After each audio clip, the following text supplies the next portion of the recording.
Hi everyone, welcome back to Roy's Studio Adventures.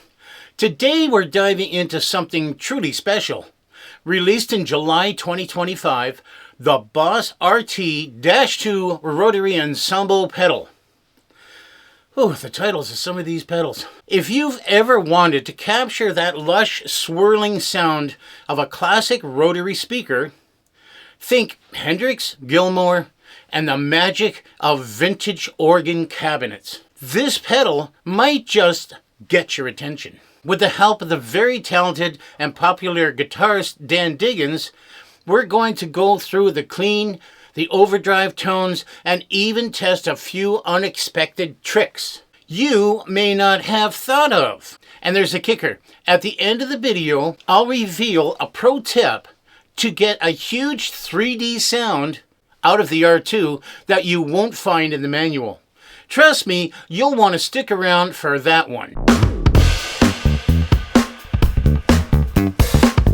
Today we've got a little rotary pedal made by Boss. It's called the Boss Rotary Ensemble RT2, and it's like a miniature Leslie. If you ever heard of Leslie that an organ player would use, sometimes guitar players use a Leslie. I've heard Eric Clapton use a Leslie in the past. But anyway, so here it is on the table in front of me. We kind of just pulled it out of the box. Don't really know what it's all about, but that's what we're going to do here. We're going to play around with it a little bit and find out what she does. Using a little Boss Katana amp set up with nothing major on, a little bit of reverb, just a nice clean sound so we can hear what the pedal does. So that's what the pedal off. Now to engage the pedal, step on it like that.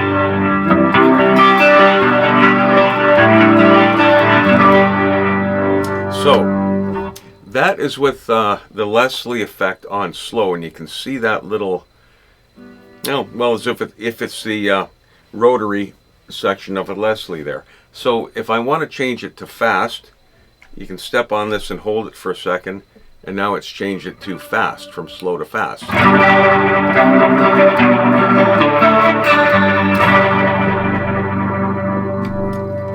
Back to slow.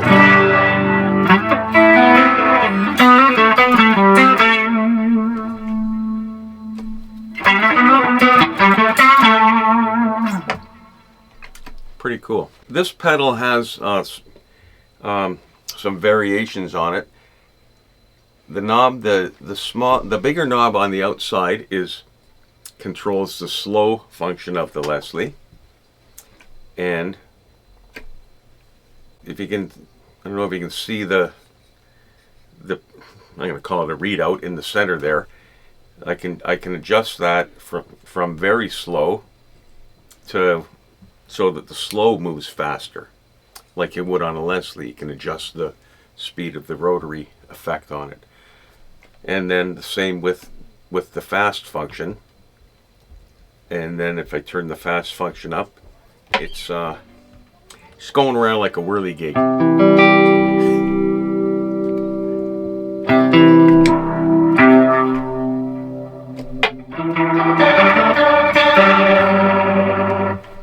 A little too much for me. I don't know if I'd want to go with that. I might get a little nauseous if I tried going that fast.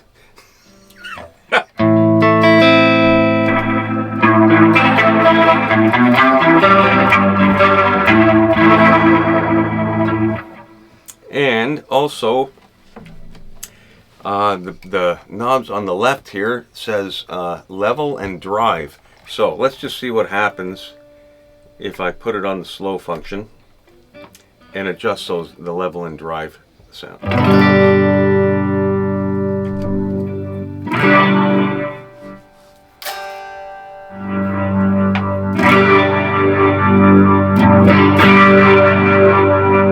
Well, it adds a little bit of drive to the sound, like it's overdriven slightly. And the level. So right now, that is kind of a level adjustment between the low bottom end of the Leslie and the upper high end. So you put that right about in the middle there. So there's also a couple of buttons on the back of this, front or the back. This allows you to change between balance and drive. So right now it's on balance. If I switch that to drive,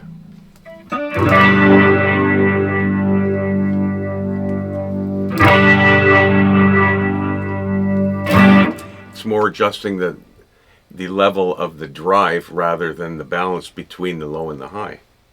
So I think if I was going to use it, I would probably leave it on balance to be able to set where I want the balance between the low and the high.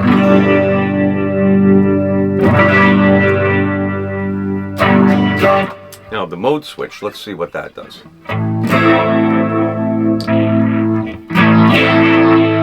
So all the way over to the right on number 3 kind of adds a drive sound to it.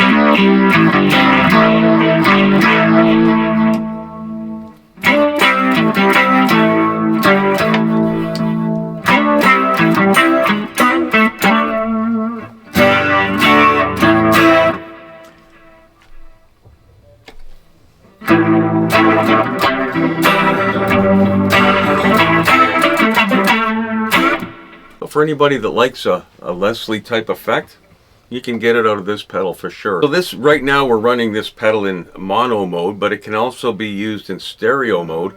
And you would, I think if you had an amp that had 2 inputs or 2 amplifiers, you could get that real separation, real sound of separation. There you have it, folks. The Boss Rotary Ensemble. Now here's the pros and the cons. We'll start with the pros. Authentic rotary tones with 3 modes. Built-in drive for added grit. Wide stereo spread, smooth speed transitions, and rock-solid build quality. The cons? You'll lose some magic in the mono. It's bigger than a standard pedal. Takes a bit of learning to dial in. It's on the pricier side. It's a bit of a niche if you don't use rotary often. Who's this really for? Perfect for guitarists and keyboardists chasing lush vintage swirl. Studio players looking for rich modulation layers. And live performers who want a huge 3D sound on stage. I told you at the beginning of the video I was going to tell you how to get a huge 3D sound, and here it is. Take it away, Gurn. Set mode to 2 or 3 for wide stereo sweep or garish drive. Add subtle drive via internal drive knob or upstream overdrive, layering texture. Use stereo outputs for true left-right movement. Hook up an EV30, assigned to balance or speed for on-the-fly shifts. Play with transitions or use a foot switch for dramatic rotor behavior.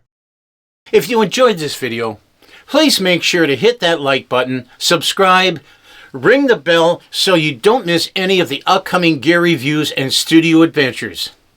I'm working on a bunch of videos that I'm sure you're going to enjoy. I'd love to hear your thoughts. Drop a comment below and tell me what you think of the RT-2. Is this the kind of pedal that would make it onto your board?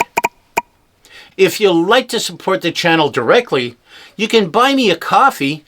There's a link in the description below. Every little bit helps me keep bringing you great content. As always, go out, support your local buskers and bands. They keep the music alive, and I'll see you in the next one. Be good to each other.